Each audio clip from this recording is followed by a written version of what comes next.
हाय, चला मी आलेले आत्ता दुकानातनं. वाजलेले आहेत 8. भात लावलेला इकडं. आता बनवणार आहे पिठलं. कारण आहे भाजी, वांगी वगैरे आहेत, पण सारखं वांगी खाऊन खाऊन वैतागलं. त्यामुळे आता काय वांगी बनवणार नाही. आणि ही केळ बघा, लहान आहेत साईजनं थोडी. 30ला 2 डझन मिळालेले आहेत. आणि पेट्रोल पंपावर भयंकर गर्दी आहे. आता का गर्दी आहे देवाला माहीत. लोक उगाच अफवा कसल्या पण पसरवतात आणि एकाच्या तोंडातनं 10 जणांच्या तोंडात जातं आणि ढीगभर गर्दी करतात आणि गोंधळ. मला मिळेल का नाही, मला मिळेल का नाही.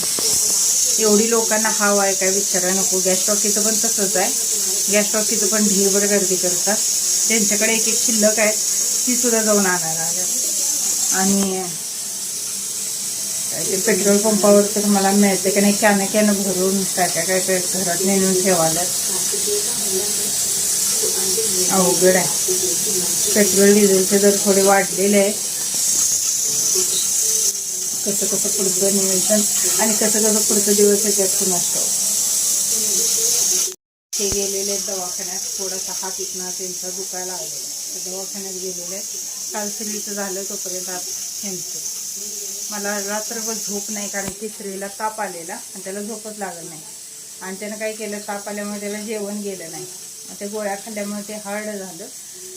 गोळ्यांचं जरा पॉवर जास्त झाली, त्यामुळे त्याला झोप लागणार असं काय केलं तर. आणि झोप लागणार त्यामुळे सारखं इकडनं तिकडं तिकडनं इकडं असं करायला लागेल. मला झोपच लागणार. ते तसं करायला होतं. शेवटी मी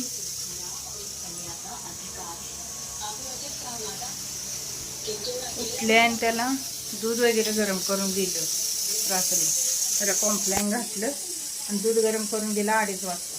मग तिला 1 वाटी आणि मग जरा झोप लागली. म्हणजे एवढी मोठी मुलं होऊन सुद्धा यांना भूक लागलेली सुद्धा कळत नाही की बाबा आपल्याला काय व्हायला लागले, हे सुद्धा पोरांना अजून कळत नाही. आता जवळजवळ 16 वर्षाचा, 16वं चालू आहे त्याला, तर त्याला कळत नाही की बाबा मला भूक लागलेली आहे आणि मला म्हणून झोप लागण झालेली आहे. असं काही कळत नाही. नाही म्हटलं तुला भूक लागल्या काय, पोटात चक्कर आले काय. नाही म्हटलं काय नाही, झोप तू म्हणते मला काय व्हाय नाही. तू रात्रभर अंग चेक करायचं. पोरं किती पण मोठी झाली तर आईचा त्रास काय कमी नसतो. आईची काळजी काय मिटत नाही. शेवट्याने अंग सगळं रात्रभर तपासायचं. आपल्याला काही झोप लागते मुलांना बरं नसल्यावर. आणि अंग तपासायचं. शेवटी म्हटलं दूध पी बाबा, तुला भूक लागली असेल म्हटलं. तेवढं 1 वाटीभर दूध पिल्यावर मग जरा त्याला झोप लागली. आणि ऊन खूप आहे बघा, त्यामुळे लहान मुलांना वगैरे बाहेर सोडू नका. आता दुपारी 12-1 ते ऊन 9 वाजता लागायला लागलेलं आहे. भयंकर तापायला आलेलं आहे. गरम पण खूप व्हायला आले. लहान मुलांची, वयस्कर लोकांची काळजी घ्या. वयस्कर लोकांना तर बाहेरच पडणे. सकाळी बाहेर पडला तर चालतं, पण दुपारनंतर तर अजिबात, 11 नंतर तर अजिबात बाहेर पडू नका. उन्हाचा खूप त्रास व्हायला आलेला आहे.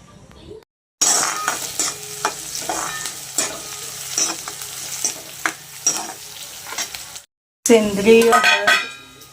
वास खूप छान आहे हळदीचा, पण 125 रुपये पावशेर. खूप महाग आहे. आणि ती दुसरी हळद असते ती 60 रुपये पावशेर आहे. सेंद्रिय हळद 125 रुपये पावशेर. आणि आपली साधी हळद असते बघा, तर ती 60 रुपये पावशेर. म्हणजे डबल.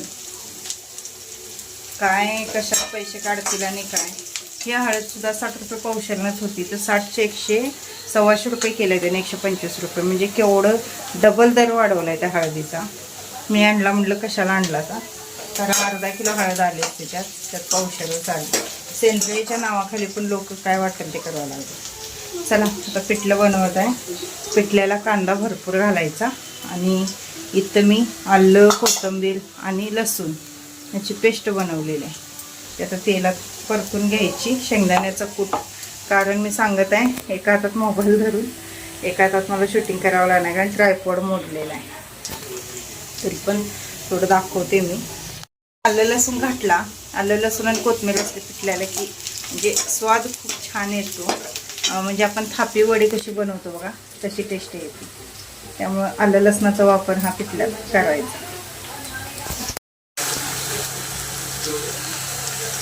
हे पहा आलं लसूण थोड्याशा हळद घातल्या. आता हे आलं लसूण तेलात व्यवस्थित परतून घ्यायचं, पण त्याचा जो कच्चा वास असतो तो गेला पाहिजे.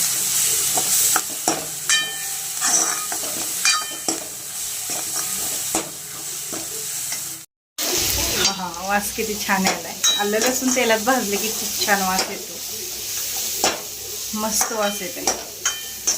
चला खरं पिठल्यासोबत भाकरी असले की छान वाटते.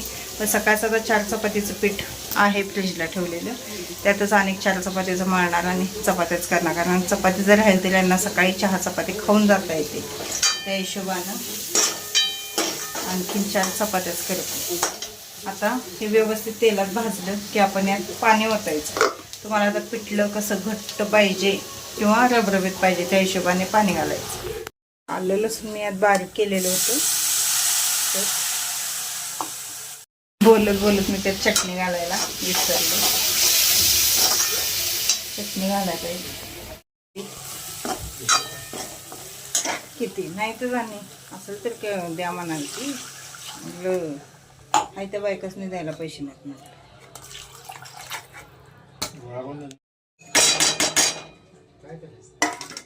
गरीब माणसांचं असं असतंय बघा, एका हातात मोबाईल लावायचा, एका हातात दाखवायचं, दुसऱ्या जीवावर अवलंबून म्हटलं की हो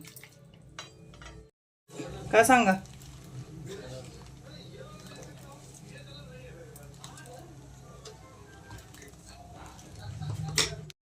आणि त्यानंतर एका हाताने पीठ आपण असं भुरभुरायचं आहे आणि दुसऱ्या हाताने चमच्याच्या सहाय्याने ते हलवायचं आहे. आता तुम्हाला किती म्हणजे घट्ट किंवा किती पातळ पिठलं पाहिजे आहे त्यानुसार तुम्ही त्यामध्ये पीठ ॲड करायचं आहे. पण शक्यतो झुणका हा रबरबीतच चांगला लागतो. आणि मग ज्यांना असं सुट्टा पाहिजे असेल तर फोडीव झुणका चांगला लागतो. पण फोडीव झुणका असेल तो भाकरीबरोबर चांगला लागत नाही, तो चपातीबरोबर चांगला लागतो. आणि असा जो रबरबीत झुणका असतो तो भाकरीबरोबर खाल्ला तरी चांगला लागतो आणि चपातीबरोबर खाल्ला तरी चांगला लागतो. पण अशा झुणक्याला भाकरीच पाहिजे. भाकरी कांदा खराडा असला की खूप छान म्हणजे टेस्ट येते. आणि व्यवस्थित याला चांगलं शिजून द्यायचं आहे, गडबड करायची नाही, एकदम मंद गॅस करायचा आणि चांगलं शिजून द्यायचं आहे.